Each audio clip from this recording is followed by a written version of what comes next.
মদিনার রাস্তা চিনি না। মারহাবা বলবেন না? মদিনা যাইতে মন চায় কার কার? একটু হাত উঠান। সবার মন চায়? মারহাবা বলি। কারণ মদিনা আমাদের ইমানের ঠিকানা। একটু ঘুমটা সরানোর জন্য জবান খুলে বলি, ভালোবাসার জায়গা মদিনা, ভালো লাগার বলেন ভালোবাসার জায়গা মদিনা, ভালো লাগার। এত সুন্দর জায়গা কোথাও দেখি না, এত সুন্দর জায়গা কোথাও দেখি না, সাজিয়েছেন দয়াল রাব্বানা ভালোবাসার। বলেন ভালোবাসার জায়গা মদিনা, ভালোবাসার। মদিনা শরীফে নূরের খজিনা, মদিনা শরীফে নূরের খজিনা, আশিক ছাড়া অন্য বুঝে না ভালোবাসার। বলেন ভালোবাসার জায়গা মদিনা। একদিন কবরে যাব কেউ তো যাবে না, একদিন কবরে যাব কেউ তো যাবে না, যাবে আমার শাহে মদিনা ভালোবাসার। বলেন ভালোবাসার, ভালো লাগার। জোরে বলি মারহাবা। মনোযোগ আছেনি?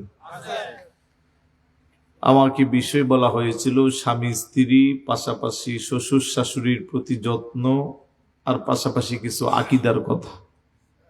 তো টু দা পয়েন্টে কথা বলতে চাই। আজকের এই সমাজে ইসলামকে যদি আমরা পরিপূর্ণ মানতে চাই, তাহলে স্বামী স্ত্রীর সম্পর্ক ভালো থাকবে না খারাপ থাকবে? এটা জবাব দেন না। আল্লাহ কো ফাইন কারিহতুমুহুন্না ওয়া আশিরুহুন্না বিল মারুফ, তোমরা স্বামী স্ত্রী মিল্লা উত্তম জীবন যাপন করো।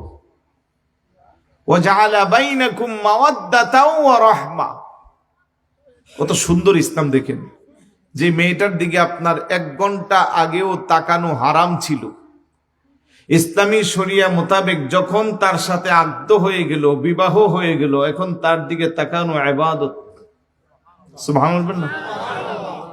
একদিন আগে যাকে নিয়ে আপনি কল্পনা করা হারাম ছিল, বিবাহর পরে একদিন পরে তার সাথে সঙ্গ দেওয়া এটা ইবাদত। কোথায় ছেলের বাড়ি, কোথায় মেয়ের বাড়ি? যে মেয়েটা মাকে ছাড়া থাকতে পারে না, বাবাকে ছাড়া থাকতে পারে না, কিন্তু শাদীর পরে স্বামী তার সবচেয়ে ভালো আশ্রয়ের স্থল। আল্লাহ বলে ওয়া জাআলা বাইনাকুম মাওয়াদ্দাতাও ওয়া রাহমা। তাদের মধ্যে যখন প্রেম প্রীতি ভালোবাসা বেড়ে যায়, তখন আমি আল্লাহর পক্ষ থেকে রহমত নাজিল হই। আর একটু জোরে বলুন না সুবহানাল্লাহ। হুন্না লিবাসুল লাকুম ওয়া আনতুম লিবাসুল লাহুন্না। আল্লাহ কি চমৎকার বলতেছে, পোশাকের মতো। তাহলে একজনকে ছোট করে আরেকজনকে বড় করা, একজনকে হেয় করা, এই সুযোগ ইসলামে নাই। আমরা আমাদের ভাষায় বলি অর্ধাঙ্গিনী। স্ত্রী হলো স্বামীর কি? অর্ধাঙ্গিনী। কিন্তু ভাই, আজকের এই দিনে কোথায় আমরা চলে যাচ্ছি? আজ থেকে 20 বছর আগে, 30 বছর আগে এখানে যারা আমার মুরব্বী বাবারা আছেন, দাদার বয়সের অনেকে আছেন, চুল দাড়ি পেকে গেছে, এই মানুষগুলোর জীবনে আরাম আয়েশ কি জিনিস ছিল না। কষ্ট করে জীবিকা নির্বাহ করেছে। 1 বেলা খাইলে 3 বেলা ভালো খেতে পারে না। একটা পোশাক দিয়ে জীবন চলছে। মহিলাগর 1টার বেশি, 2টার বেশি, 3টা কাপড় ছিল না। আজকে রাত্রে কি রান্না করছে, সকালে কি রান্না করবে, এই খবর মহিলা নিজেও জানতো না। কিন্তু আপনি খবর নিয়ে দেখেন, এই নায়ের ভিতরে ওনাদের দাম্পত্য জীবন যে কত মধুময় ছিল। আল্লাহু আকবার বলবেন না? কোন একটা মহিলার কোন স্বামীর বিরুদ্ধে কোনো নালিশ ছিল না, কোনো একজন পুরুষের স্ত্রীর বিরুদ্ধে কোনো নালিশ ছিল না। এক বেলা খাইলে 3 বেলা খেতে পারে নাই, পাশের বাড়ির মানুষও সেই খবর জানতো না। আর এখন প্রত্যেকের ঘরে, এখন তো টিনের ঘর, সনের ঘর, এগুলো তো নাই বললেই চলে। প্রত্যেকের ঘরে এখন কি বিল্ডিং, পাকা বাড়ি। এক একজনের কাপড়, আমার মা বোনদের আলমিরাতে কাপড় বাস দিয়া রাখে যে বছর ঘুইরা যা, তাও ওই কাপড়ের হাত লাগে না, তার আগে সিরিয়ালই পায় না। কথা বলেন না? প্রত্যেকের ঘরে ঘরে ফ্রিজ আছে না নাই? কি পরিমাণের বাজার আছে! আগামী 1 সপ্তাহ 1 মাস বাজার না করলেও গুস মাছ কোনো কিছুর অভাব নাই।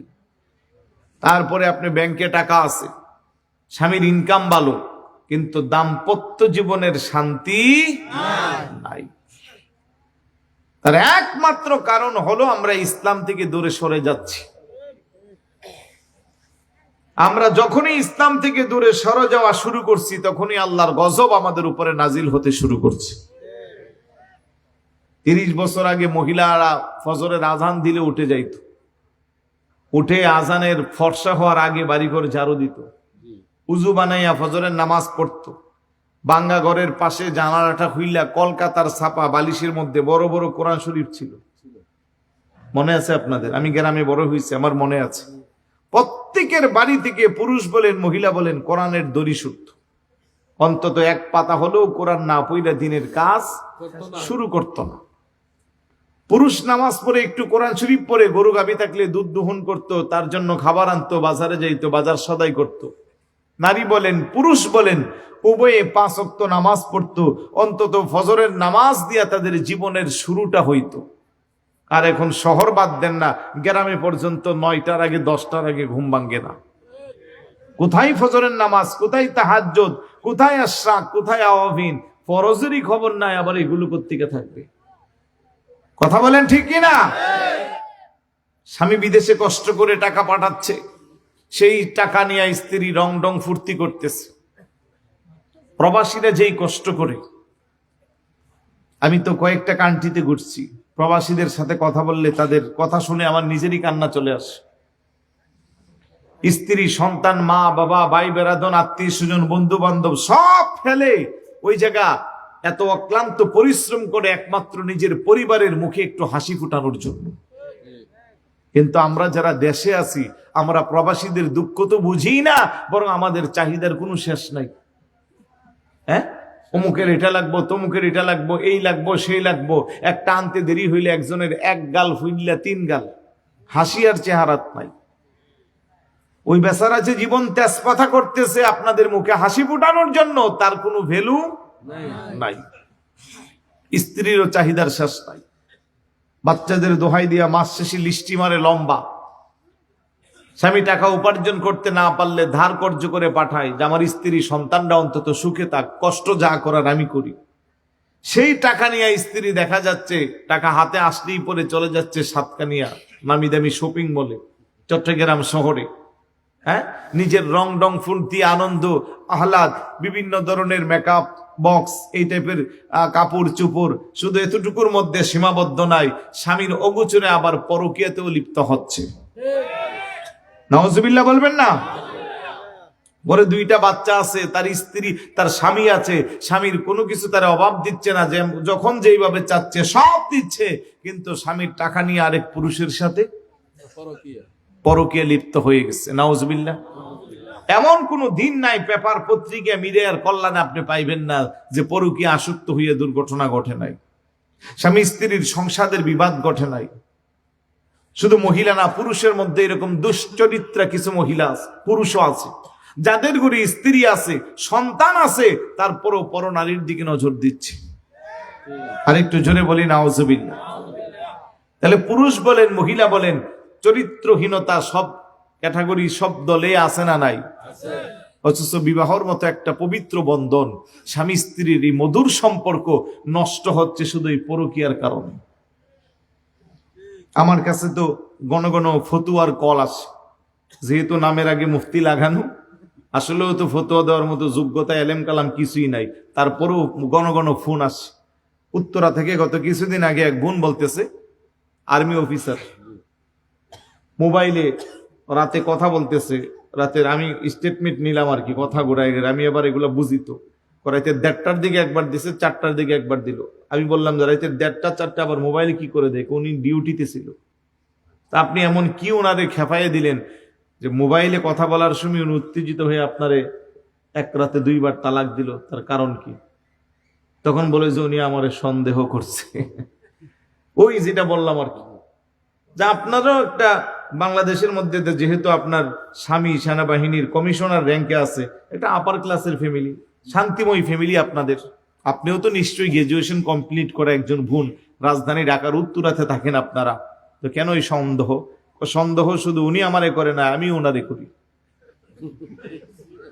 তো আমি এটা বলার উদ্দেশ্য হলো, জানি না আবার আমার মেসেজ ওনার কাছে পৌঁছবে কিনা। আমি ওনাকে ছোট করার জন্য না, সমাজের এই খুঁতগুলো আমি খুঁজে বের করার জন্য। তাহলে প্রথমে সূত্রপাতটা শুরু হয় সন্দেহের মাধ্যমে। কিসের মাধ্যমে? অথচ শয়তান এসে স্বামী স্ত্রীর মধ্যে দ্বন্দ্ব সৃষ্টি করার জন্য সে পাগল পারা হয়ে থাকে।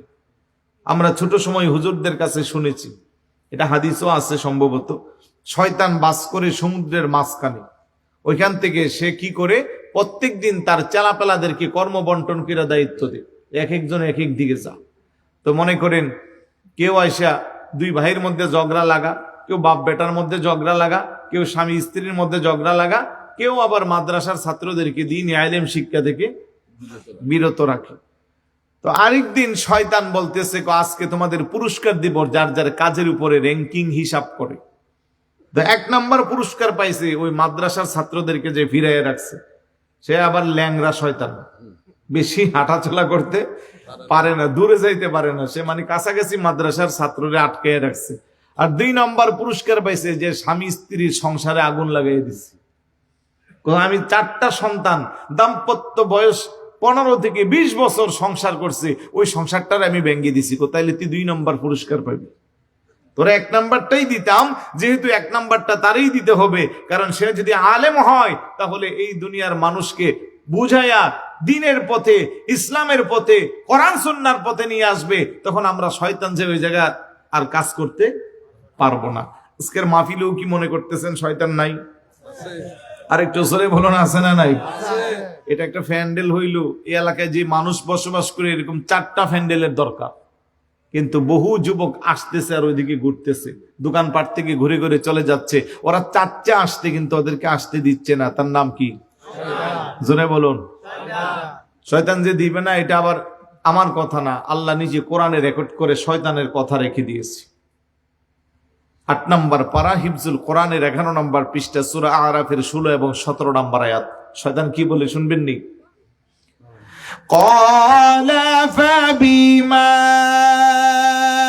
আগওয়াইতানি লাআকুউদান্না লাহুম সিরাতাকাল মুস্তাকিম।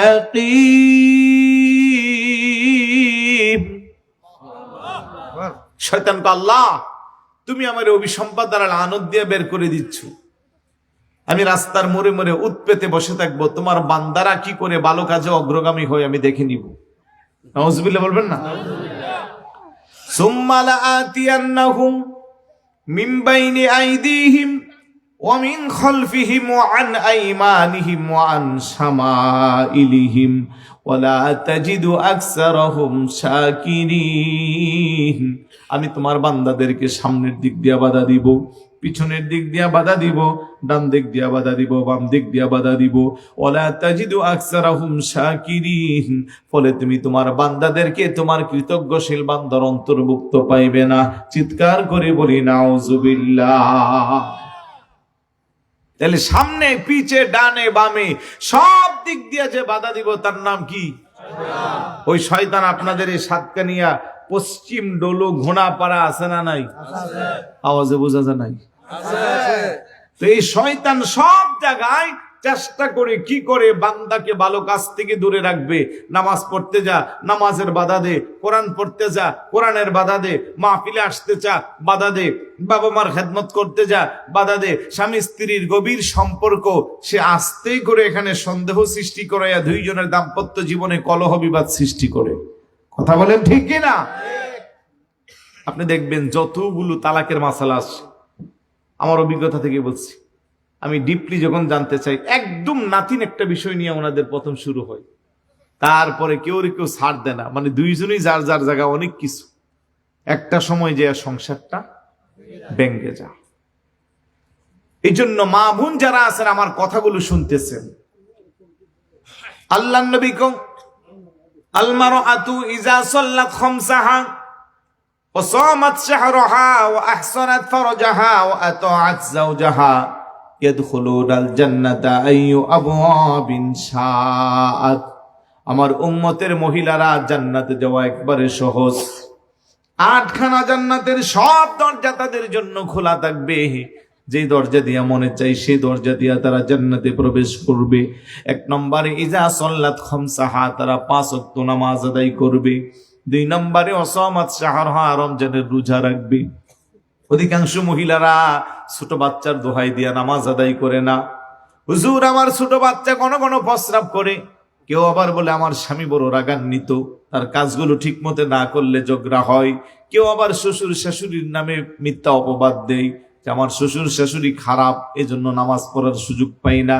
আমি বলবো কোনো অজুহাত আমি মানি না। আপনি যদি আল্লাহর নেককার বান্দিনী হন, আর যদি নামাজের মহাব্বত আপনার অন্তরে থাকে, পৃথিবীর কেউ আপনার আটকায় রাখতে পারবে না। ছোট বাচ্চার কাজ প্রস্রাব করা, আপনার কাজ সময় মতো কাপড়টা পরিষ্কার করে দৌত করে উজু কালাম বানাইয়া নামাজ পড়া। কথা কোন ঠিক কিনা? কেউ আপনার আটকাতে পারবে না আপনার উদ্দেশ্য ভালো থাকলে।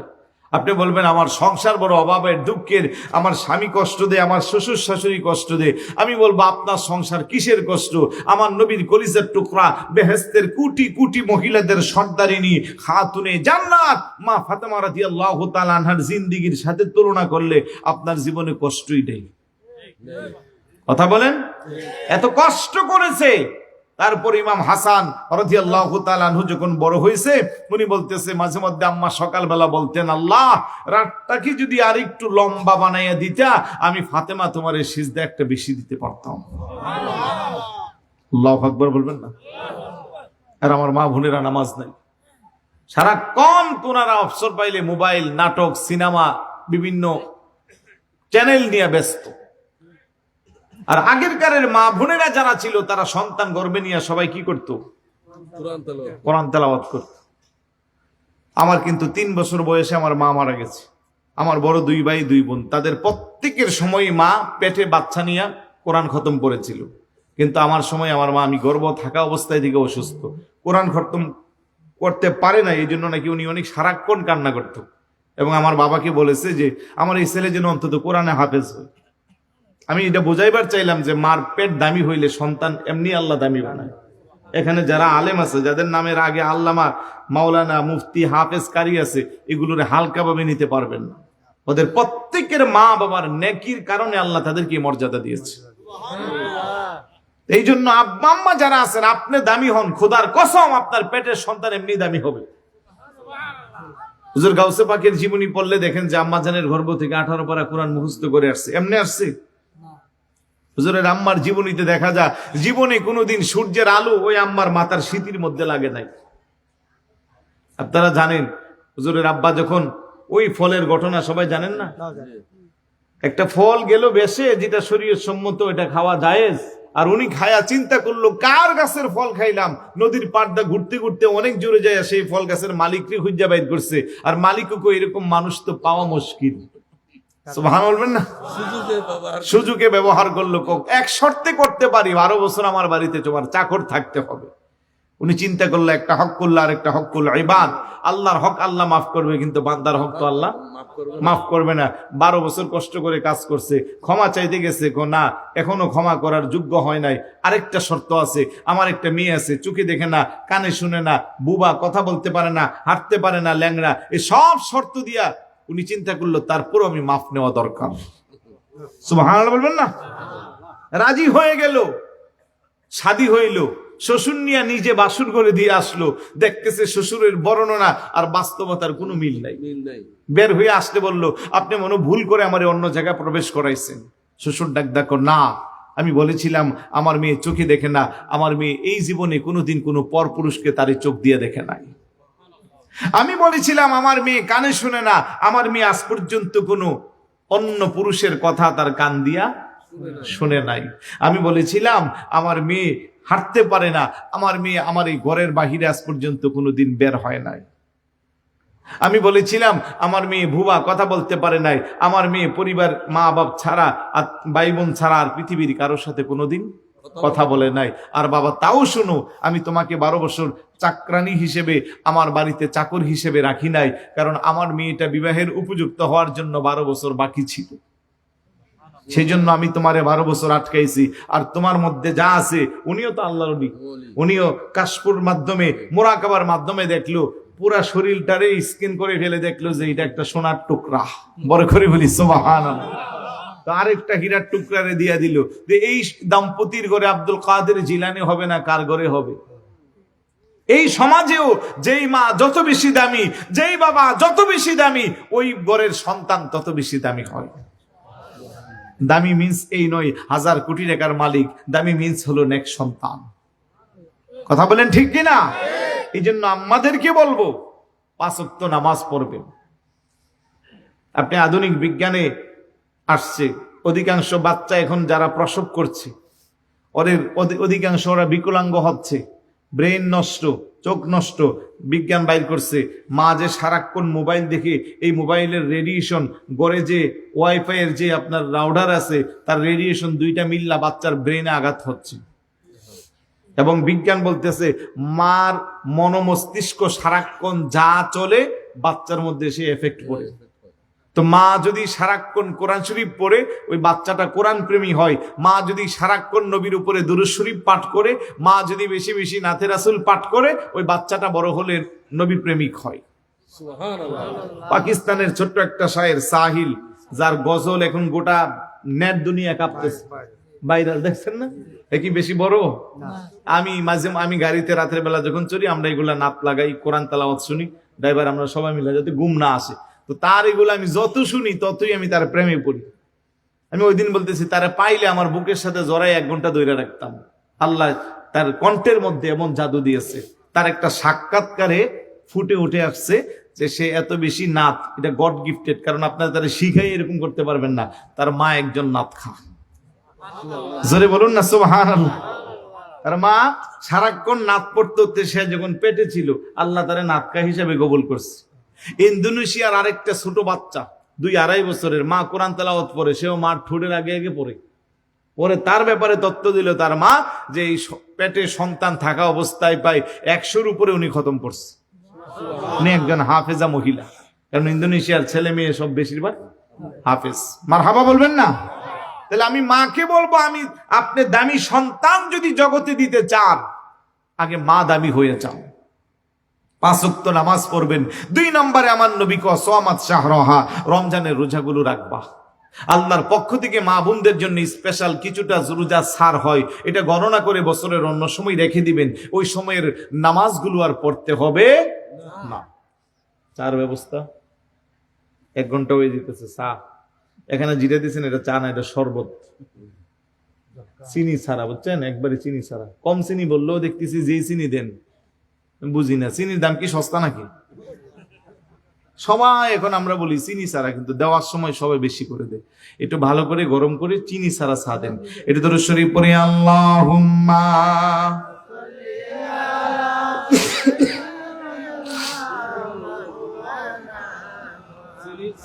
ওয়া আলা আলি সাইয়্যিদিনা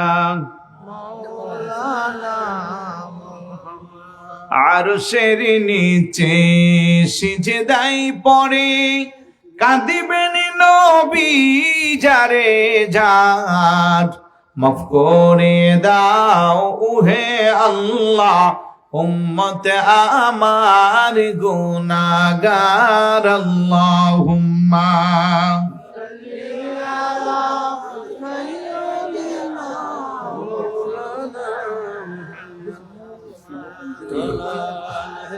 আপনি খান মাওলানা। মনোযোগ আছে নি? একটা স্মার্টফোন পাওয়া গেছে, উপযুক্ত প্রমাণ দিয়ে এসে নিয়ে যাবেন। যারা যারা মোবাইল নিয়ে আসছেন মাহফিলে, যাদের কানে মাইকের আওয়াজ পৌঁছতেছে, একটু চেক দিয়ে দেখেন আপনার দামি ফোনটা আছে না নাই। যদি না থাকে, আমার কাছে আছে, চলে আসেন, উপযুক্ত প্রমাণ দিয়ে নিয়ে যাবেন। মনোযোগ আছে আপনাদের? তাহলে মা বোনরা কি করবে? রমজানের রোজাগুলো রাখবে। আমরা যারা পুরুষ আছি আমাদের রাখা দরকার নাই, কারণ হাদিসে আল্লাহ নবী মা বোনদের কথা বলতেছে। কি বলেন? আমাদের দরকার আছে নি? রাখেননি সবাই? আসতেছে রমজান, কয়টা রাখেন? আওয়াজ দেন না ভাই, কয়টা? কয় বছরে? 3 বছরে বেশিরভাগ 10টা করে নাকি? আহারে মুসলমান, রোজা কত দামি ইবাদত।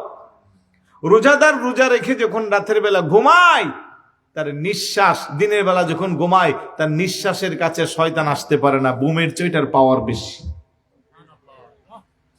ভাই একটু চা দেন, আমার অলরেডি ঠান্ডা লেগে গেছে, কারণ লং টাইম হাঁটছি এদিকে। তো গাড়ির ভিতরে হিটার থাকে, কোন রকম আমি ফিল উঠি, ওখান থেকে এতটুকু হাইটে আসছে ঠান্ডার মধ্যে। হ্যাঁ, খার মসজিদ থেকে। এটা আমার জন্য ঠান্ডার জন্য ক্ষতি, হাঁটার জন্য ক্ষতি না। আমি আইসা প্রায় 1 ঘন্টা ওইদিকে বসে রয়েছি, কোনো যোগাযোগ করতে পারতেছি না কারোর সাথে। নাম্বার একটা দিচ্ছে, ওইটাও কথা বলতে পারি না। পরে ওইদিকে তালতলের এক ভাই, ওরা মনে মাহফিলে আসছে, আছে নাকি কতগুলো যুবক ভাই, 10-12 জন ওরা আসছে। ওদের একজনকে নিয়ে পরে নিজে নিজে আসছি। হাইটা আবার ওইখান থেকে এতটুকু জায়গা হাঁটা আমার অভ্যাস আছে, 5 কিলো 10 কিলো হাঁটতে পারি। দাওয়াত দিছে আপনাদের, তো ওরা আপনার সাথে যোগাযোগ করে, ও তো এরকম আপনার কষ্ট দিল কেন?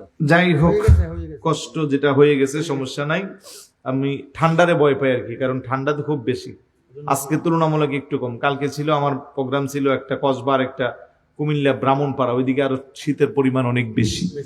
আগামীকাল আমার নরসিংদী ডাইপুর, তারপরের দিন মৌলভীবাজার, তারপরে ছাতক, তারপরে সিলেট, এইভাবে সিরিয়ালে। কারণ ওইদিকে ঠান্ডা অনেক বেশি, আর এই সিজনে আমরা সবচেয়ে বেশি ভয় পাই ঠান্ডাকে। এই জন্য আমি বারবার দোয়া করবেন যেন ঠান্ডা থেকে আল্লাহ বাঁচিয়ে রাখে। তো বলছিলাম ওই কথা, আমরা যারা পুরুষ আছি আমাদেরও রোজা রাখা দরকার আছে। দেখবেন রোজার মাস আসলে 1 সপ্তাহ আগে থেকে কিছু মানুষ আছে একেবারে শৈল টুইল নরম করে, চেহারায় হাসি নাই, বাঁকা হয়ে হাঁটবে। মানে সে বুঝাইতেছে যে তার অসুস্থতার পরিমাণ এত বেশি বাড়ছে, সে রোজা রাখতে পারবে না। আমাদেরকে না হয় বুঝ দিলেন আর কি, কিন্তু আপনার সবকিছু যিনি জানে উনি কে? আরেকটু জোরে বলুন, কে? আল্লাহ। ভয় শুধু আল্লাহকে করেন, আমাদেরকে করা দরকার নাই। কিছু মানুষ আছে ইফতারের সময় ইফতারি খা, সাহারির সময় সাহারি খা, দিনের বেলা আস্তে করে ওটু দিয়া খানা খা, অনেক দূরে যাইয়া। আর কিছু অসাধু ব্যবসায়ী আছে, হোটেল একটার উপর দিয়া লাল কাপড় দিয়া বেড়াইয়া উপরে লেখা দেখো হিন্দু ভাইদের জন্য খোলা। আপনি ভিতরে যাই আর টর্চ লাইট মারলেও কোনো হিন্দু পাইবেন না, আর বসার জায়গাও নাই, সব মুসলমান। আছে না নাই?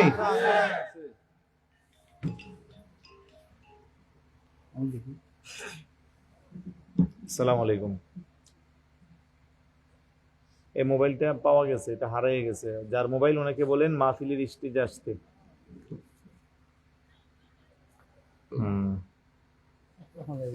যাই হোক, ভাগ্য ভালো যে পাইছে, দিয়ে গেছে। এখন কি এত ভালো মানুষ আছে যে মোবাইল পালে? যাই হোক, আল্লাহ যিনি দিয়েছে ওনাকে উত্তম বদলা দান করুক। বলো না আমি? আর একটু জোরে বলো না আমি? মনোযোগ আছে নি? ওই যেটা বলছিলাম, ইফতারের সময় ইফতার খা, সাহারির সময় সাহারি খা, দিনের বেলা যাইয়া গুমটাওয়ালা দোকানে খেয়ে আসেনি? আবার কতগুলো আছে যারা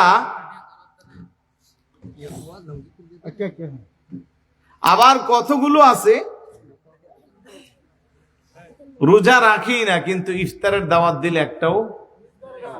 এবার কিন্তু প্রত্যেক দিন ইফতারের দাওয়াত থাকবো, ইফতার মাহফিল, কারণ সামনে নির্বাচন। তো কথা কোন ঠিক না? এরকম বেরোজগার উনি প্রত্যেক দিন ইফতার মাহফিলে 3টা বাজে সাজ্জা গুজ্জা যা। তো মহিলা মানুষ, মহিলারা কিন্তু আবার রোজা রাখে আলহামদুলিল্লাহ। নামাজটা একটু হালকা হইলেও রোজা কিন্তু ছাড়ে না। তো ঘরের মহিলাকে আপনার কি লজ্জা শরম নাই? রোজা রাখেন না কিন্তু ইফতার মাহফিল একটাও বাদ দেন না। এত বেশি চিল্লাইও না, আমারটা আমি বুঝেই রাখি, আমার ফতুয়া আমি জানি। বলে আপনি আবার কি ফতোয়া জানেন, রোজা রাখেন না আবার ইফতার মাহফিলে যান? আরে রোজা রাখি না এটা গুনাহ, আর ইফতারি খাই এটা হইলো সোয়াব। সোয়াব আর গুনাহ মিল্লা সমান সমান, মাঝখান দিয়ে আমার পেটটা শান্তি। জোরে বলি নাউজুবিল্লাহ, আর একটু জোরে বলি নাউজুবিল্লাহ। আলহামদুলিল্লাহ, গ্রামেগঞ্জের অনেক মুরব্বী আছে 90 বছর বয়স, আপনি চাইলেও ওনার রোজা ভাঙাইতে পারবেন না। ডাক্তার বলে যে আপনি রোজা রাখেন না, ওনাকে রোজা নিয়ে কবরে যাবো, রোজা ছাড়বো না। আর একবারে টকবকে যুবক একটানা 3 দিন না খেয়েও রোজা রাখতে পারবে, কিন্তু সে রোজা ভেঙ্গে ফেলে। তো রোজা রাখবেন তো বাবারা? আমি মা বোনদের বলতেছি আমরাও রাখবো, বলেন ইনশাআল্লাহ। 3 নম্বরে আমার নবী কো আহসানাত ফারজাহা, আমার উম্মতের মহিলারা তাদের লজ্জাস্থানকে হেফাজত করবে, ইজ্জতের হেফাজত করবে। কারণ আমার মা বোনদেরকে আমি বলবো, আপনার যখন শাদী হইল, আপনার এই সুন্দর দেহ, আপনার এই সমস্ত শরীর আপনার এই স্বামীর জন্য বরাদ্দ। অন্য কোনো পরপুরুষ আপনার দিকে পাকা নজরে তাকাবে, সেই সুযোগ আপনি করে দিলে আপনি গুনাহগার। আল্লাহর নবী কোয়াদ্দাই উসুলা ইয়াদখুলুল জান্নাহ, বেগানা কোনদিন আল্লাহর জান্নাতে প্রবেশ করবে না। কথা বলেন ঠিক কি না? স্বামী প্রবাসে, স্বামী দূরে চাকরি করে কিংবা ব্যবসায়ী কাজে দূরে থাকে, স্বামীর অগোচরে আপনি স্বামীর পাঠানো টাকা নিয়ে চলে গেলেন সাতকানিয়া। বেশিরভাগ মহিলারা কি শহরে জানা সাতকানিয়া? সাতকানিয়া যায়, দোহাজারি যায়, গাছবাড়িয়া যায়, কেরানির হাটে যায়, কসমেটিক্সের দোকানওয়ালা দেখলি একটা মুস্কি হাসি দিয়ে বলে, আপা অনেকদিন পরে আসছেন। প্রথম ঢোকার পরে বলে, ঠান্ডা খাইবেন না কফি খাইবেন? তো ম্যাডাম তো একজন জানা, লগে বান্ধবী নিয়ে আসা, কোন শীতের মধ্যে ঠান্ডা দরকার নাই, একটা কফি নিয়ে আসেন। তো সুন্দর মতো কফি দেয়, এবার বাইলে বাইলে কথা বলে, আপা কি অবস্থা, মাসখানে 2 মাস হয়ে গেল আপনি আসেন নাই। আরে ভাই বলিয়েন না, আপনার ভাই একটু সমস্যায় ছিল, তো আলহামদুলিল্লাহ এখন কি অবস্থা? না মাশাআল্লাহ এখন ভালো আছে, মাত্র ওই দিন 50,000 টাকা পাঠাইছি। দোকানদার মনে মনে আল্লাহ এনে দিচ্ছে। কথা কোন ঠিক না? আপা আমার দোকান থেকে আপনার কিছু নিতে হইব না, আপনি যে আসেন এটাই আমার কাছে ভালো লাগে। তো মোটামুটি বাচ্চা একটা থাকলে আবার আরেকটা চিপসও খাওয়া, ওদিক দিয়ে একটা চা খাওয়াইছে, 50-60 টাকা অলরেডি ইনভেস্ট কইরা কিছু নিবেননি।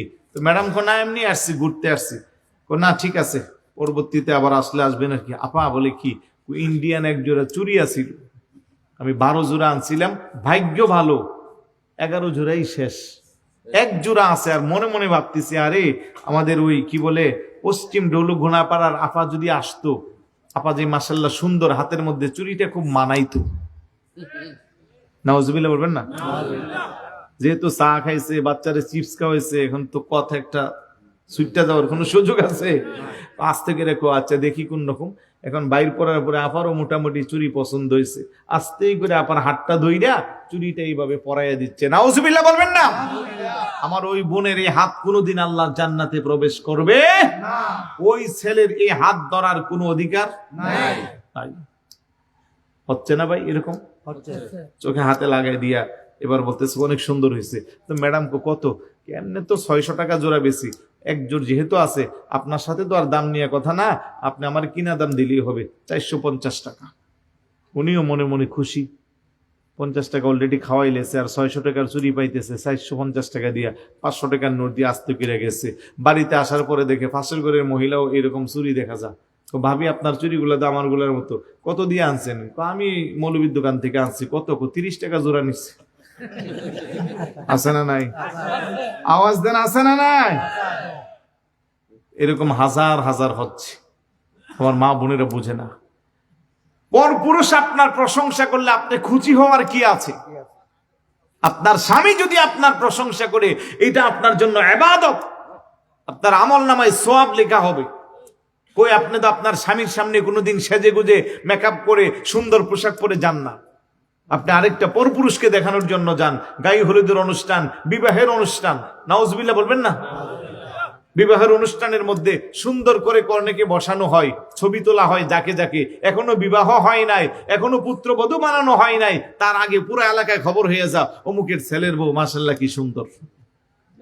নাউজুবিল্লাহ বলবেন না? আপনার লজ্জা লাগে না?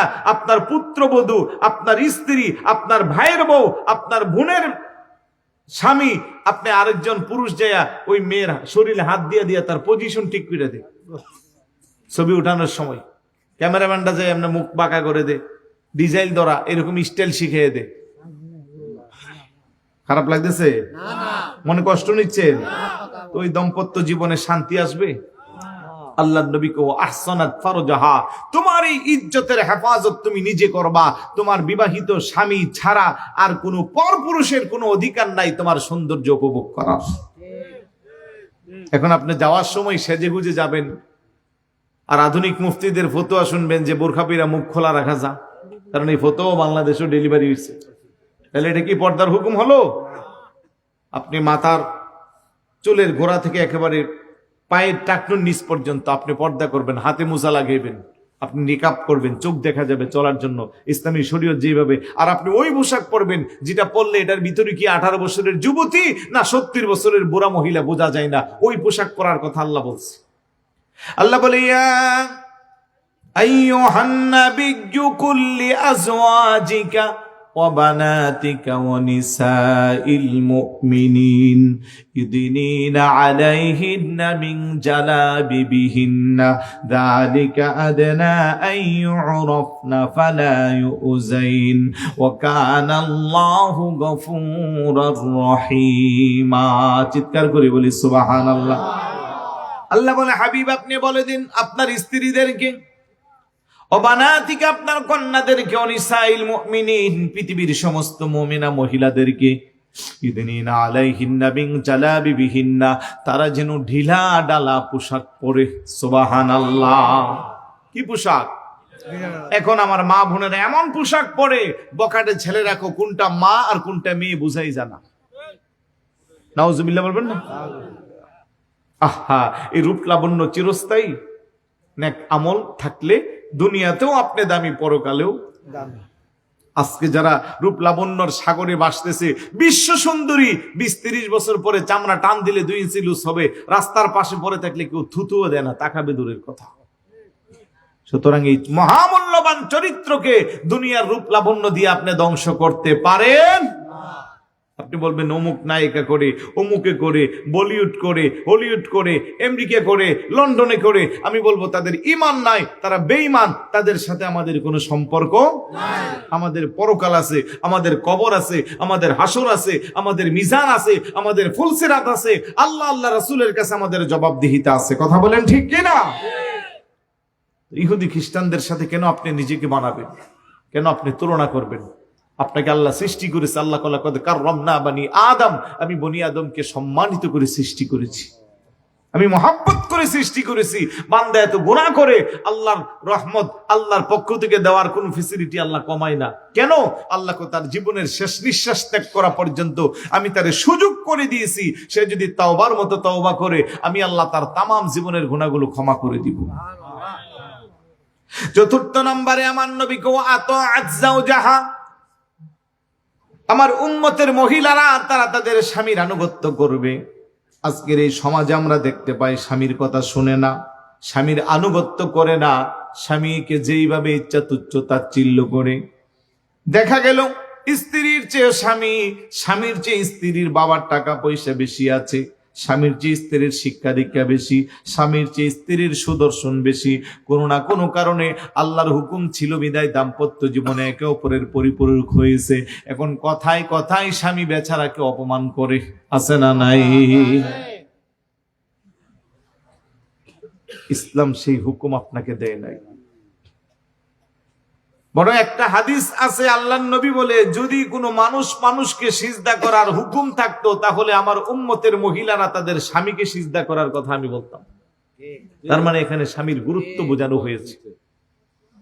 আগের মহিলাগুলা দেখেন না, আমার দাদি চাচি যারা ছিল, মা খালা যারা ছিল, তারা জীবনে কোনোদিন কোনো অভিযোগ ছিল স্বামীর ব্যাপারে?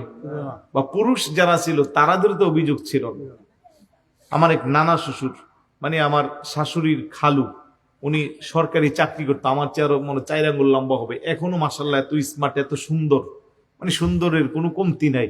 কিন্তু যে নানি ছিল, নানি একবারে কুচকুচে কালো আর খাটো বেটে, নানার এখানে পড়বো। কিন্তু তাদের সম্পর্ক দেখে আমি অবাক। আমি মজা করি, না না, এত মহাব্বত আপনাদের মধ্যে, আপনার সাথে তো নানি কোনোভাবে যায় না। মারহাবা বলবেন না? তো নানা বলতেছে, তুমি শুধু গায়ের চামড়াটা দেখলা, এই মানুষটার যে কত গুণ, এই মানুষটা আমার গোটা জীবনকে আলোকিত করে রাখছে। আমরা তো মানুষের গুণকে মূল্যায়ন করি না। আর এখনের পোলাপাইন, আগে যারা বেশিরভাগ এই বুড়া বুড়া মানুষগুলো যারা শাদী করছে, জীবনে ওরা কাকে শাদী করবে দেখে নাই, আব্বা আম্মা যেই জায়গা করাইছে ওই জায়গায় করছে। হাত ছিল না, পা ছিল না, নোংরা, কালো, কুৎসিত, কোনো আপত্তি নাই, আমার আব্বা আম্মা আমার সেই জায়গায় নিয়ে গেছে, আলহামদুলিল্লাহ, এটি আমার গলার মালা। ঠিক না? আর এখন মা বাবা করাইবো দূরের কথা, হ্যাঁ নিজে আইনেও তো ঠিক নাই, কথা ঠিক না? মা বাবার বাদ দেন না, সে নিজে পছন্দ করে আনে, তারপরেও 1 বছর ঠিকভাবে চলতে পারে না।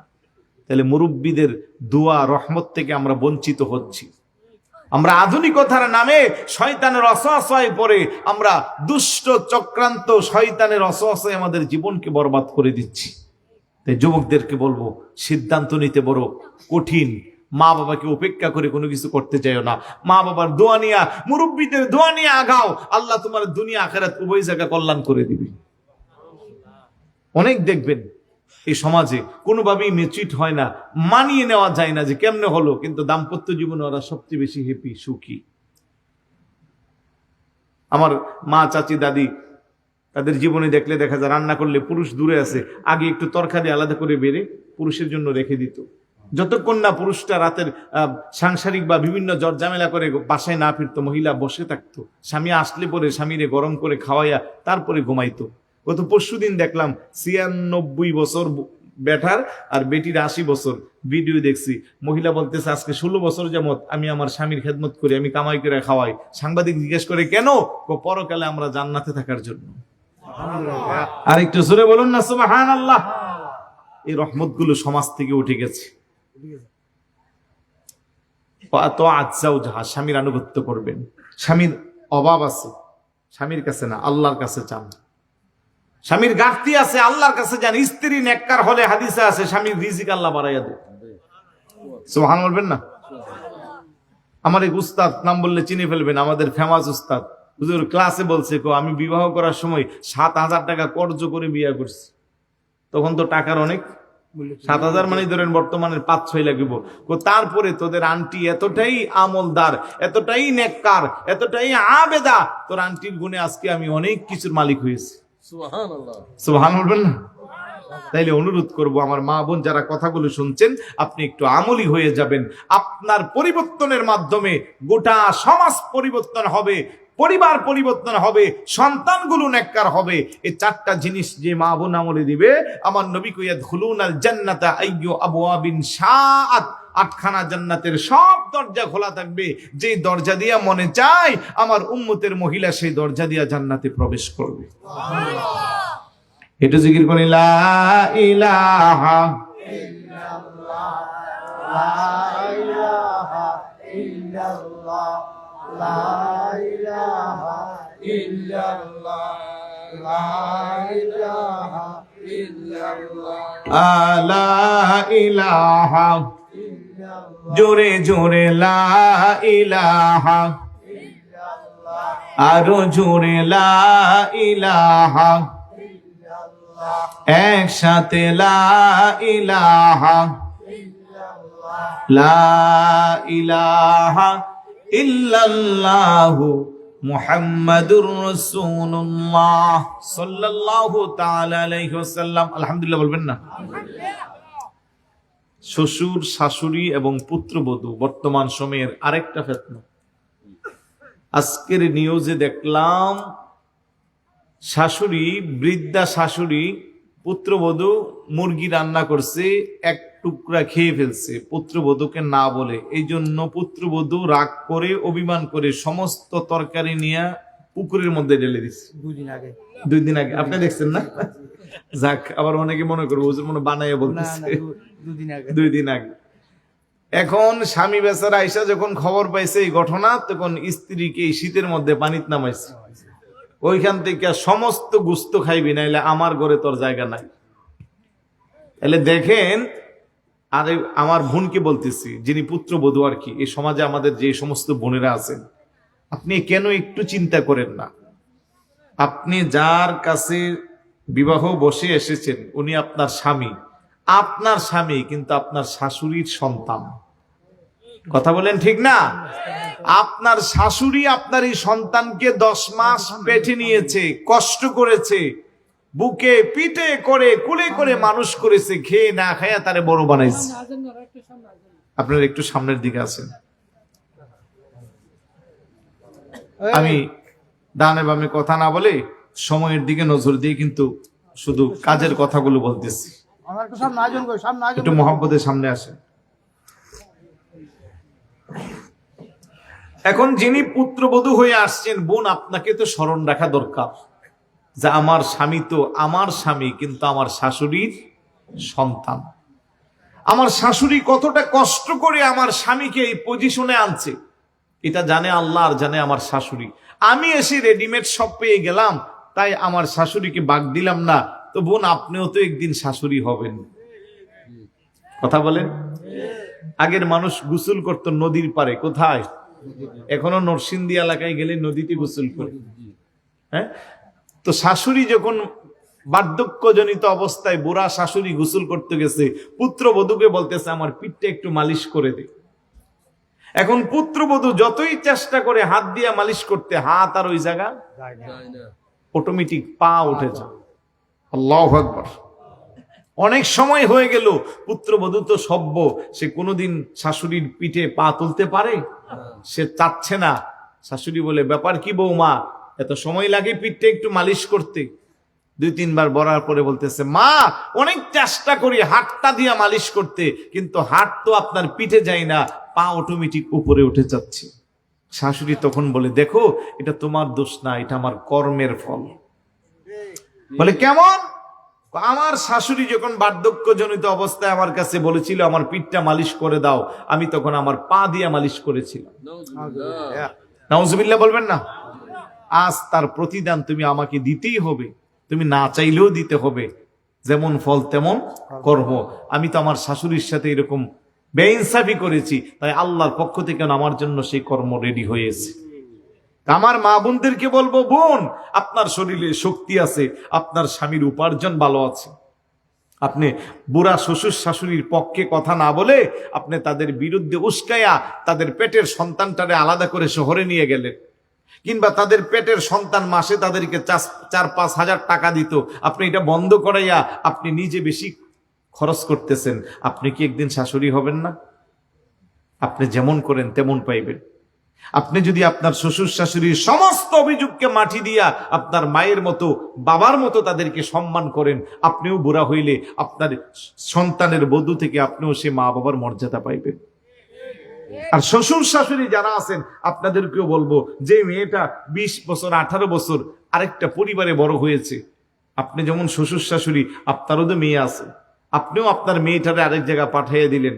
আপনার মেয়েটারে কে কষ্ট দিলে আপনার মন ভেঙে যা, আপনি সহ্য করতে পারেন না, তো আপনার ঘরে পুত্রবধূ হয়ে যে মেয়েটা এসেছে সেও তো কারো না কারো পেটে ধরা মেয়ে, তো তাদের কেমন লাগে? এই জায়গাগুলো যদি আমরা সবাই সংশোধন হয়ে যাই, আমি যদি আমার পুত্রবধূকে আমার মেয়ের মতো ধরে নেই, আর আমার পুত্রবধূ যদি আমাকে মায়ের মতো মেনে নেই, এখানে আর কোনো ঝামেলা আছে? আর পুরুষ জাতি যারা আছেন ভাই, আপনাদেরকে আমি বলবো, নারী জাতিরা বিভিন্ন কথা বলবে, কিন্তু আপনি পুরুষ, আপনার মস্তিষ্ক আপনার মাথা ঠিক রাখতে হবে। স্ত্রীর কথা শুনে আপনি মা বাবাকে বঞ্চিত করবেন না, মা বাবার কথা শুনে স্ত্রীকে বঞ্চিত করবেন না। আপনি সব ধৈর্য ধারণ করে ঠান্ডা মাথায় আপনি যাকে যেইভাবে খুশি করা দরকার সেইভাবে খুশি করবেন। একটু টেকনিক করেন না। আর স্ত্রীর সাথে মিথ্যা কথা বলতে পারবেন, এটা হাদিসও তো আছে। 3 জায়গা মিথ্যা কথা বলা জায়েজ আছে। লাইসাল কাযাব আল্লাযী ইসলিহু বাইনান নাস। 2 মানুষের বিবাদ মীমাংসার জন্য আপনি মিথ্যা কথা বললে আপনি মৃত্যুক হিসেবে প্রমাণ হবেন না। আমরা সেই টেকনিকটা একটু কাজে লাগান না। আপনার স্ত্রী যখন আসলে আপনার মার বিরুদ্ধে 100টা বলবে, আপনি বলবেন তুমি আম্মার বিরুদ্ধে এত কিছু বলো, আম্মা দি সারাদিন শুধু তোমার প্রশংসা করে, একবারও তো তোমার বিরুদ্ধে আমার কাছে কিছু বলে না। তাহলে পরের দিন কি বলা কমবে না বাড়বে? কমে যাবে। বলো আহারে আসলে ঠিক, আমি আমার বুড়া শাশুড়ির বিরুদ্ধে এত কিছু বলি আর আমার শাশুড়ি বলতেছে আমার প্রশংসা। আবার অগোচরে যখন আপনার মা আপনার স্ত্রীর বিরুদ্ধে বলবে, দুনিয়ার কিছু বলবে, আপনি বলবেন আম্মা তুমি এত কিছু বলতেছো, আর ও তো সবসময় শুধু তোমার প্রশংসা করে যে তোমার মা কি আর আমার মা কি, বরং আমার মায়ের চেয়ে তোমার মা আরো ভালো। তাহলে মাও এই দিক দিয়ে অর্ধেক কমাইয়া ফেলবে। কিন্তু আমরা মার কথা শুননা স্ত্রীকে ধরতে যাই, আর স্ত্রীর কথা শুননা মারে বকা দেই, মার উপরে খেপ্পা যায়। তো পুরুষ আমরা বড় বুকা জাতি। আমরা মোটামুটি এত কিছু সামলাইতে পারি, ঘরটা সামলাইতে পারি না। আর আমার যদি ইচ্ছা থাকে আমি মা বাবা কি করব, আমার স্ত্রী আমার বাধা দিয়ে রাখতে পারবে? আমার যদি ইচ্ছা থাকে আমি আমার ভাই বোনকে করব, আমার স্ত্রী বাধা দিতে পারবে? আমি কেমন পুরুষ, আমি কয় টাকা ইনকাম করি সব এসে আমার বউর কাছে দিয়ে দিলাম, আর ওখান থেকে নিয়ে আমি চললাম। যেহেতু এই জায়গাটা সেন্সিটিভ, তা আমি আমার হিসাব মধ্যে চলবো। আমি আমার মাকে করব, কারণ আমি 10 টাকা ইনকাম করলে 1 টাকা আমার মা বাবার হক আছেই আছে এখানে, ঠিক না? এই গ্রামে গঞ্জে বহু মা বাবা শীতে কষ্ট পাচ্ছে, সন্তান শহরে আছে, বাসার ভিতরে গিজার আছে, গরম পানির মেশিন আছে, কম্বল আছে দামি দামি, গ্রামে মাটা ভাঙ্গা ঘরের মধ্যে পড়ে আছে, খোঁজ খবর নেই। মাস শেষে আব্বা আম্মার জন্য 1-2 হাজার টাকা ওষুধের জন্য লাগে, এটা দিতে গেলে 100 বার চিন্তা শুরু হয়ে যায়। আর প্রত্যেক দিন বাচ্চার সদাই ইডা সিডা 4-5 হাজার টাকার চলে আসছে। এই ডিসেম্বর মাস গেছে, বহু মায়েরা আছেন যারা স্ত্রী সন্তানকে নিয়ে ঘোরাফেরা করে সময় দিয়ে 50-60-1 লক্ষ টাকাও খরচ করছেন। কক্সবাজারে গেছেন, নামি দামি পার্কে গেছেন, রেস্টুরেন্টে গেছেন না? আপনার যদি ভাই সদ ইচ্ছা থাকে, বাবাকে দেখবেন, মাকে দেখবেন, ভাইকে দেখবেন, বোনকে দেখবেন, আপনার স্ত্রী কোনোদিন আপনাকে আটকায়া রাখতে পারবে না। আমি নিজে, আমি কারে কি করি আমারটা আমি জানি, শুধু আমার বাবারটা, আমার ভাইয়েরটা, আমার বোনেরটা, আমার স্ত্রীরটা কেউ জানা দরকার নাই। তো আমি সবারে খুশি রাখতে পারলেই তো হোক। আমিও তো বোকার মতো আইসা কয় টাকা কামাই করি গুটগুটায় সব বলবো, এই সে মারে দিছি, বাবারে দিছি, তো উনিও মুসকি মুসকি হাইসা কথা বলে নিব, সময় মতো আবার আমার সাইজ করব, ঠিক না? তো আমার সাইজও হওয়া দরকার কি, আর আমি বলাও দরকার কি, বরং আমি যার থেকে যেইভাবে পারি দোয়া নিব। দোয়া, মা বাবা কত দামি জিনিস। স্ত্রীর কথা শুননা বহু ভাই মাকে কষ্ট দে, বাবাকে কষ্ট দে, নির্জনে মা বাবা চোখের পানি দিয়া বালিশটা ভিজায়। খোদার কসম, এই এক একটা আব্বা আম্মার চোখের পানি, কষ্টের পানি, এগুলো আপনার জন্য পাহাড়ের পরিমাণ বোঝা হয়ে দাঁড়াবে। তাই আমি বলবো সব জায়গায় আমরা সংশোধন চাই। আমরা যারা এখানে মা বাবারা আছি, মারা যারা আছেন, শ্রদ্ধেয় মাদেরকে বলবো, পুত্রবধূকে আপনি কখনো শত্রু বানায়েন না, আপনার পেটের সন্তানের মতো দেখেন। পুত্রবধূকে বলবো, শ্বশুর শাশুড়িকে আপনি পর ভাবিয়েন না, কারণ আপনাকে যেমন আপনার মা 10 মাস 10 দিন গর্ভধারণ করেছে, আপনার স্বামীকেও আপনার শাশুড়ি 10 মাস 10 দিন গর্ভধারণ করেছে। এই জায়গাটা যদি আমরা একে অপরের সম্পর্ক হয়ে যাই, যদি আমরা একটু হিংসা কমাইয়া ফেলি, আর বুড়া মানুষগুলো বাঁচবে কয়দিন? কেন বুঝে না আমার মেয়েরা? বুঝি না। একমাত্র সন্তানের পরিবার, কোটি কোটি টাকার সম্পদ, ওই জায়গায় শাশুড়ি থাকতে পারতেছে না, বৃদ্ধাশ্রমে পাঠিয়ে দিচ্ছে। শ্বশুর থাকতে পারতেছে না, বৃদ্ধাশ্রমে পাঠিয়ে দিচ্ছে। আরে বোন, তুমি কেন বুঝলা না? এই সব কিছুর পিছনে তো তোমার শ্বশুর শাশুড়ির অবদান আছে। ওরা বাঁচতে না হয় 5 বছর 10 বছর বাঁচবে, এরপরে তো সবই তোমার হবে। কথা কোন ঠিক না? আরেকটা বাস্তব কথা বলি। একজন সম্ভবত, এই বাবুরা চিন্তা করিও না,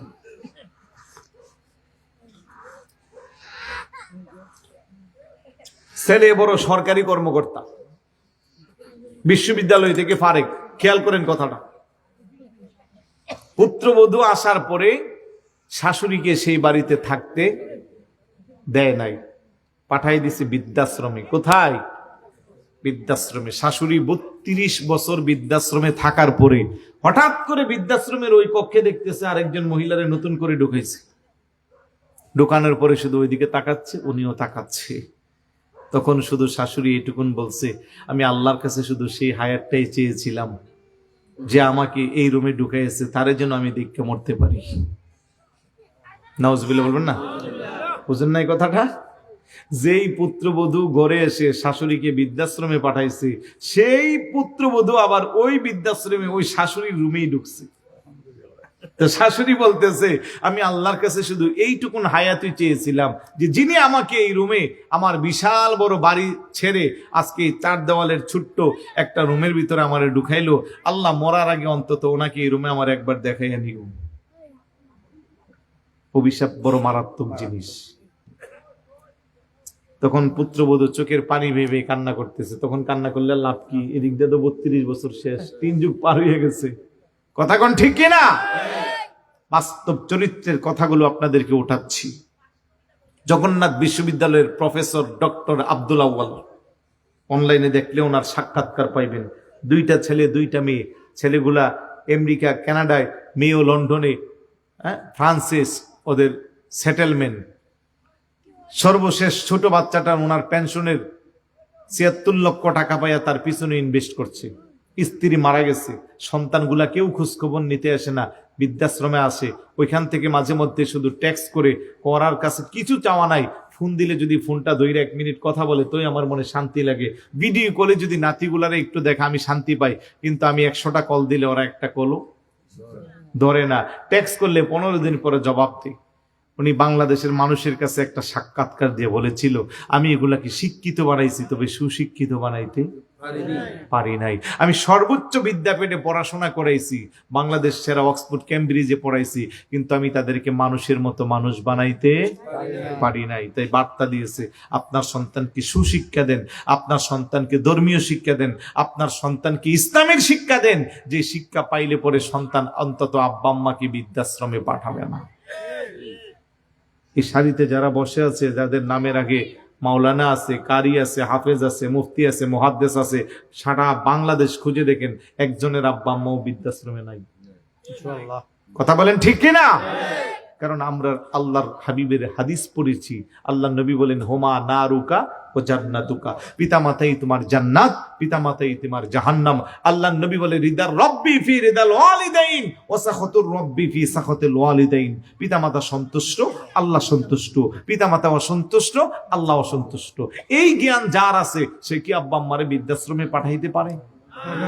নবীর সাহাবী আসছে, ইয়া রাসূলুল্লাহ, আপনার সাথে যুদ্ধের ময়দানে যাব। বাড়িতে কি আব্বা আম্মা আছে? আছে। তোর যুদ্ধে যাওয়া দরকার নাই, আব্বা আম্মার খেদমত করস। সাহাবী কিছুক্ষণ পরে পিছনে যায়, কই ইয়া রাসূলুল্লাহ, মনে বড্ড ইচ্ছা ছিল আপনার সাথে যুদ্ধের ময়দানে যাব। আবারও জিজ্ঞেস করে, বাবা মা কি বেঁচে আছে? হ্যাঁ। আমার সাথে যাওয়া দরকার নাই, আব্বা আম্মার খেদমত কর। একবার ডান দিকে, একবার বাম দিকে। সকালে আসছে, রাত্র হয়ে গেছে। আমার নবী ডাকতে করে, এ সাহাবী, এত কেন পাগল পারা হইলি যুদ্ধের ময়দানে যাওয়ার জন্য? ইয়া রাসূলুল্লাহ, মনে বড় সাজ জেগেছে, যুদ্ধের ময়দানে যাই আপনার সাথে যুদ্ধ করতে করতে আমি যখন মরে যাইব, মানুষ আমাকে শহীদ বলবে। সুবহানাল্লাহ বলবেন না? বেঁচে থাকলে আমাকে গাজী বলবে। গাজী অথবা শহীদের মর্যাদা নেওয়ার আমার খুব সাজ জেগেছে। আমার নবী কয়, যা বাড়িতে যা, আব্বা আম্মার খেদমত করতে করতে যদি মরে যাস, আল্লাহ তোরে শহীদের মর্যাদা দান করবে, আর বেঁচে থাকলে আল্লাহ তোরে গাজীর মর্যাদা দান করবে। সুবহানাল্লাহ। এমন দামি যত্নগুলোর আমরা, এমন দামি রতনগুলোর আমরা যত্ন করি না, অবহেলায় ফেলে দেখছি। খবরদার, জীবনে যদি দামি বানাইতে চান, মা বাবার খেদমত করেন। জীবনে যদি নিজেকে উন্নত করতে চান, মুরব্বীদের সেবা করেন। ভাই, খারাপ লাগতেছে? বিরক্ত হচ্ছেন? আল্লাহ যেন এই কথাগুলোর উপরে আমলে দেওয়ার তৌফিক দান করে। 5 ওয়াক্ত নামাজ পড়বো তো সবাই? আব্বা আম্মার খেদমত করবো? রমজানের রোজাগুলো রাখবো? যুবক আসেনি এখানে? না সব বুড়া মানুষ? সব যুবক আছে, আলহামদুলিল্লাহ বলি। যুবক ভাইদেরকে বলবো, ভাই জবাব দেন, মাথায় দিলাম, এটার নাম কি? এই টুপি পরা কি? পরনে পড়লাম, এটার নাম কি? জুব্বা বা পাঞ্জাবি বা তুব, যাই বলেন, এটা কি? সুন্নত। আজকে যদি মরে যাই, কালকে কবরে দেওয়ার সময় পাগড়িটা দিবে? তুব যাবে? পাঞ্জাবি যাবে? জুব্বা যাবে? অথচ এগুলা সুন্নত। কিন্তু একটা সুন্নত আছে, কবরে নেওয়ার সুযোগ আছে, তার নাম কি? ভাই আওয়াজ দাও, নাম কি? তাহলে 5টা যুবক হাত উঠাও, রাসূলের সুন্নত আদায়ার্থে যারা দাঁড়িয়ে রেখে দিবা, আল্লাহ কাদেরকে কবুল করে দেখি। এটা ভালো করে হাত উঠাও। দাড়ি যারা রাখবেন, রাখবেন তো? বলেন ইনশাআল্লাহ। আরেকটু জোরে বলুন ইনশাআল্লাহ। হাত নামান। বুঝে হাত উঠাইছেন? যারা রাসূলের সুন্নত আদায়ার্থে দাড়ি রেখে দিবেন, বেশি দরকার নাই, আমি 5 জন চাচ্ছি। যাদের দাড়ি আছে, আপনাদের তো আছে, আপনাদের হাত উঠানো নাই। যারা শেভ করেন, কেটে ফেলেন, এখন থেকে সুন্নত আদায়ার্থে রেখে দিবেন, এরকম 5 জন। আল্লাহ কারে কবুল করে দেখি। 1 জন, 5 জন, 2 জন, পিছনে 1 জন, 3 জন, 4 জন, 5 জন। এইদিকে একটা উঠাই আবার নামাই ফেলছো কে রে ভাই? এই জায়গায় একজন উঠাইছিলেন মনে হয়।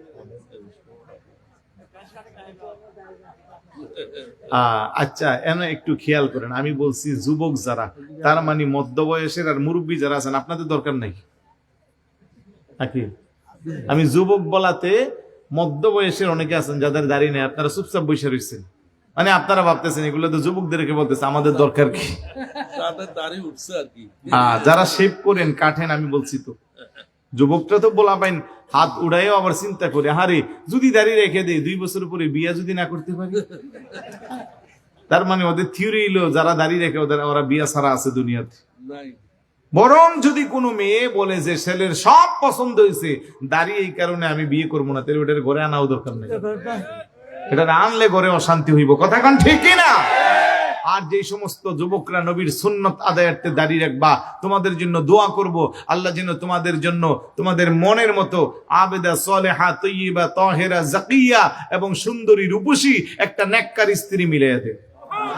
জোরে কোন আমিন। কারা কারা দাঁড়িয়ে রাখবেন হাত উঠান। নেককার স্ত্রী বউর কথা কোনে সবাই হাত উঠে দিচ্ছে, আল্লাহ কবুল করো কোন আমিন। আর একটু জোরে বলুন আমিন। 5 ওয়াক্ত নামাজ পড়বেন তো সবাই? রমজানের রোজা রাখবেন? আমি আর সামনে বাড়ছি না, কারণ 12:30, ঠান্ডাও অনেক বেশি, আর এত ভিতরে জানলে বোধহয় না আমাকে পাইতেন এই শিডিউলে। কই সাতকানিয়ার মৌলবীর দোকান আর কই আপনাদের এখানে। যাই হোক, যেহেতু আসছি, আল্লাহ যেন আমাদের সকলকে কবুল করে। আসুন একটু সালাম দিয়া নবী।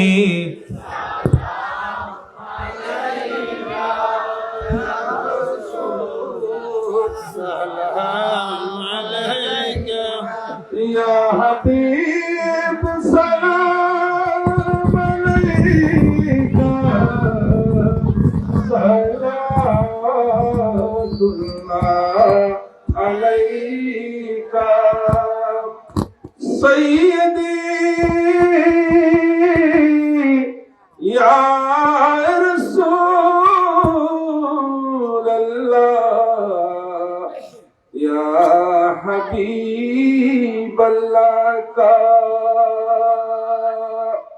نور کی صورت کا صدقہ دامن رحمت کا صدقہ جا فجا تربت کا صدقہ حق نما فطرت کا صدقہ یا نبی یا رسول سلام علیکہ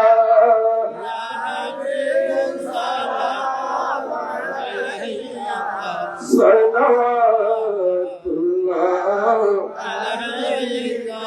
سیدی یا رسول اللہ یا حبیب اللہ کا یا نبی مجھے اجل سے میں تو بھی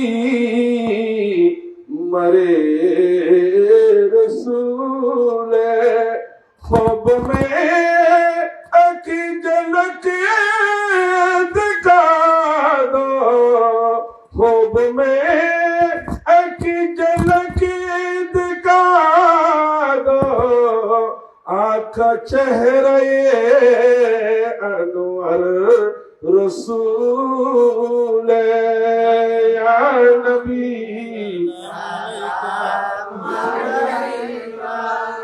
یا رسول سلام علیکہ یا حبیب سلام علیکہ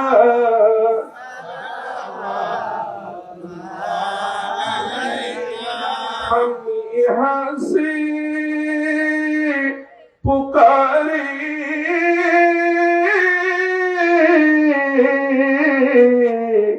آقا طیبہ सुने मुस्तफा की समाअत पहला सलाम मुस्तफा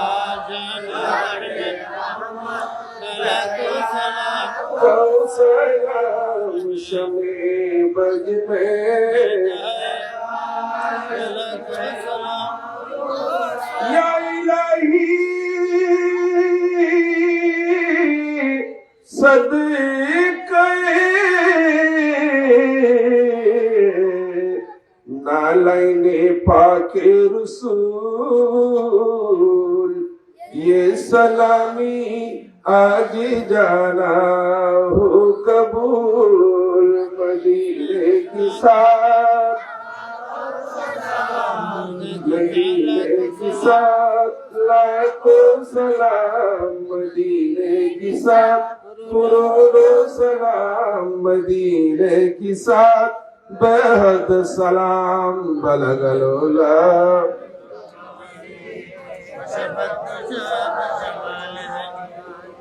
हसनत जमियो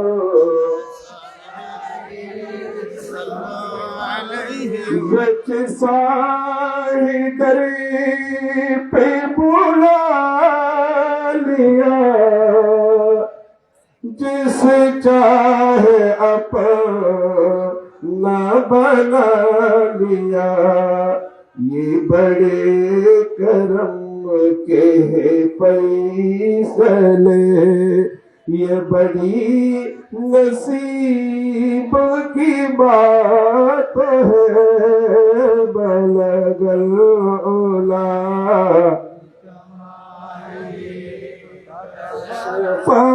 तुझा बिजमाली हसनत जम्यो साली सल्लो अलैहि वालिही मौला सल्ली व सल्लिम व बारिक अलैहि।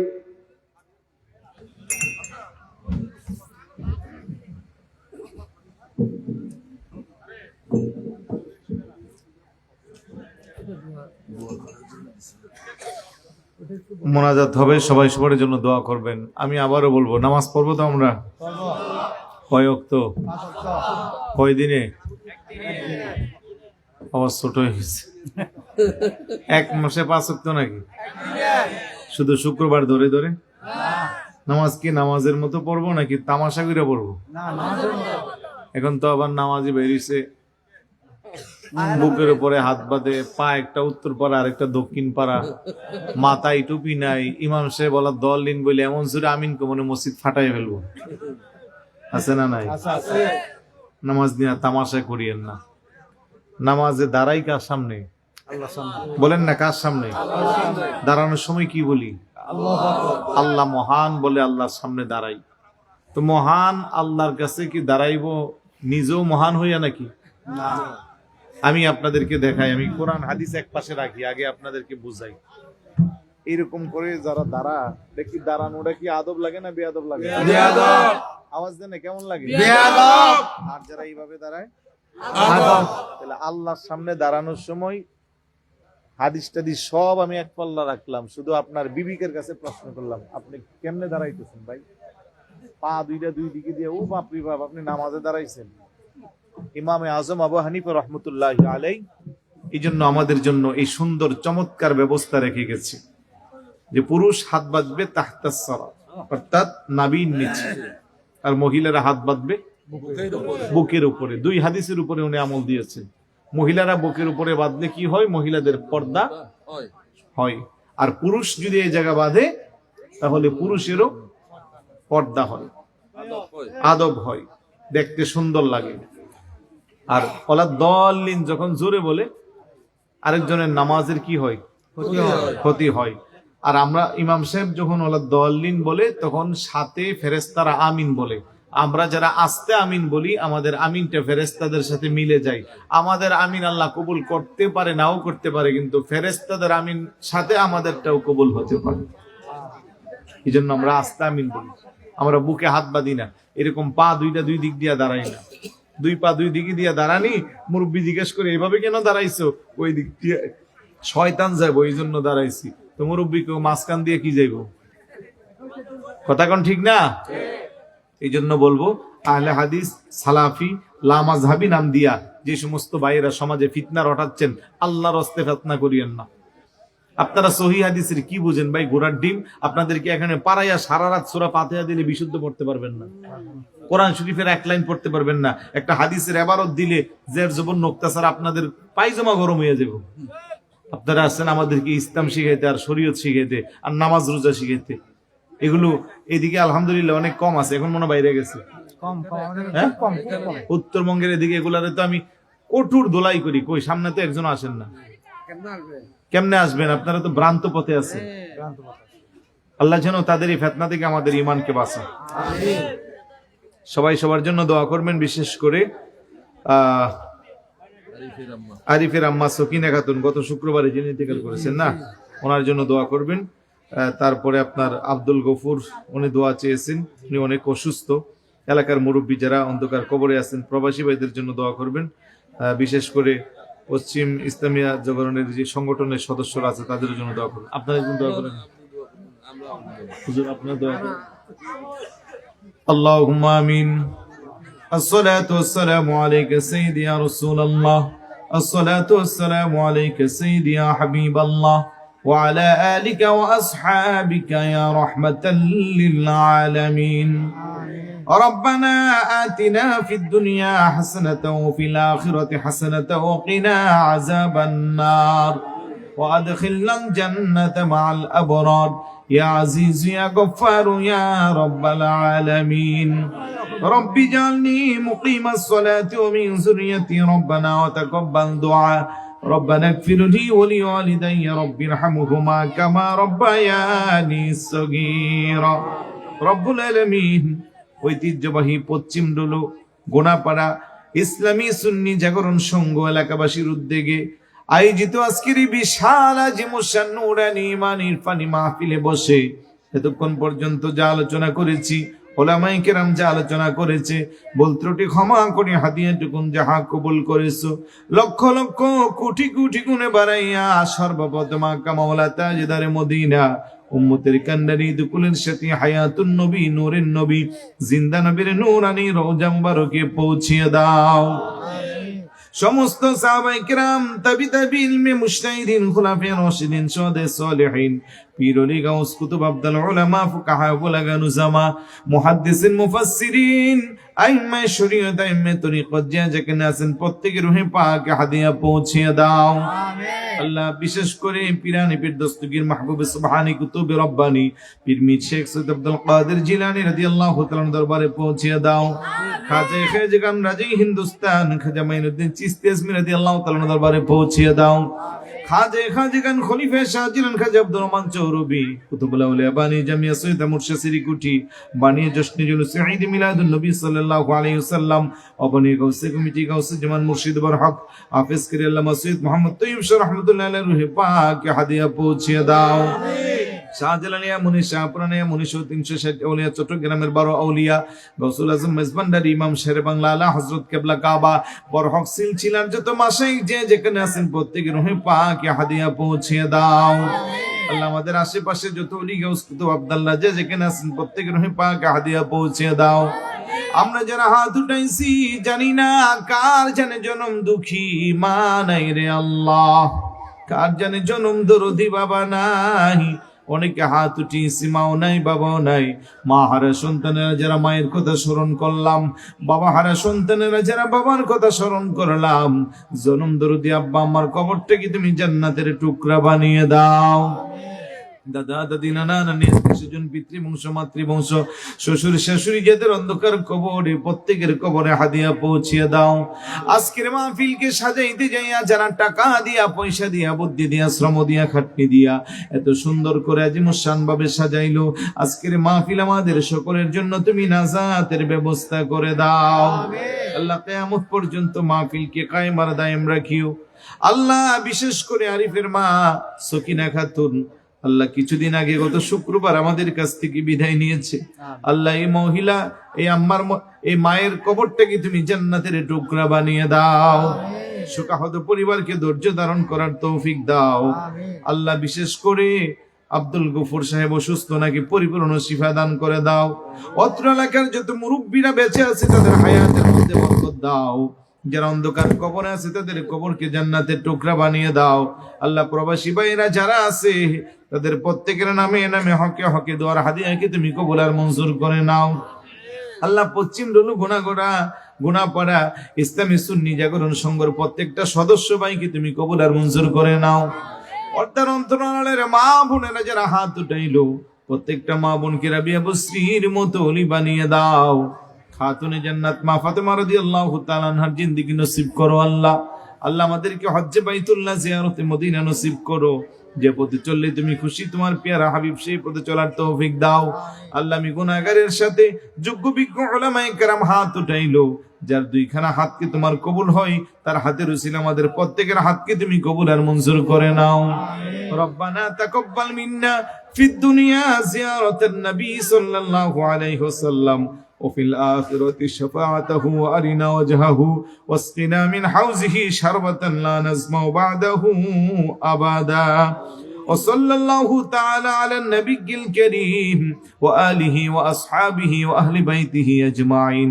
শেষ বুনিয়াদ তোমার দরবারে মরণের কালে মোদের পাপী জবানে মধুর কালমা জারি করে দিও লা ইলাহা ইল্লাল্লাহু মুহাম্মাদুর রাসূলুল্লাহ। আসসালামু আলাইকুম। মুস্তাফা সাল্লাল্লাহু আলাইহি ওয়াসাল্লাম আগামী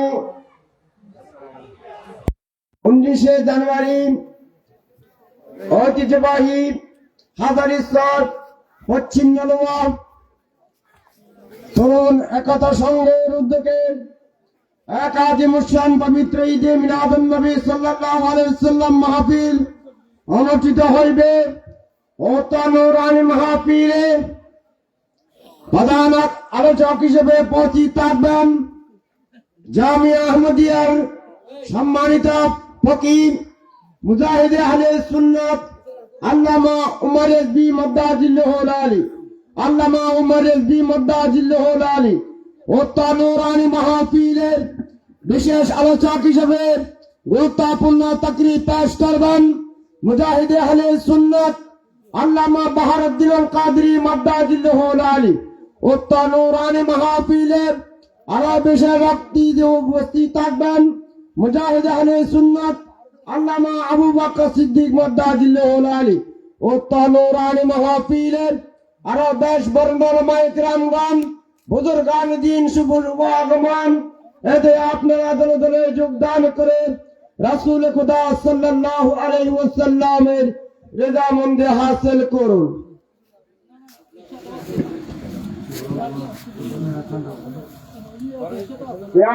মুস্তাফা সাল্লাল্লাহু আলাইহি ওয়াসাল্লাম আগামী 9 জানুয়ারি ঐতিহাসিক পশ্চিম নলু ইসলামী সুন্নি সমাজ কল্যাণ পরিষদের উদ্যোগে পবিত্র ঈদে মিলাদুন নবী সাল্লাল্লাহু আলাইহি ওয়াসাল্লাম মাহফিলের প্রধান আলোচক হিসেবে গুরুত্বপূর্ণ তাকরীর পেশ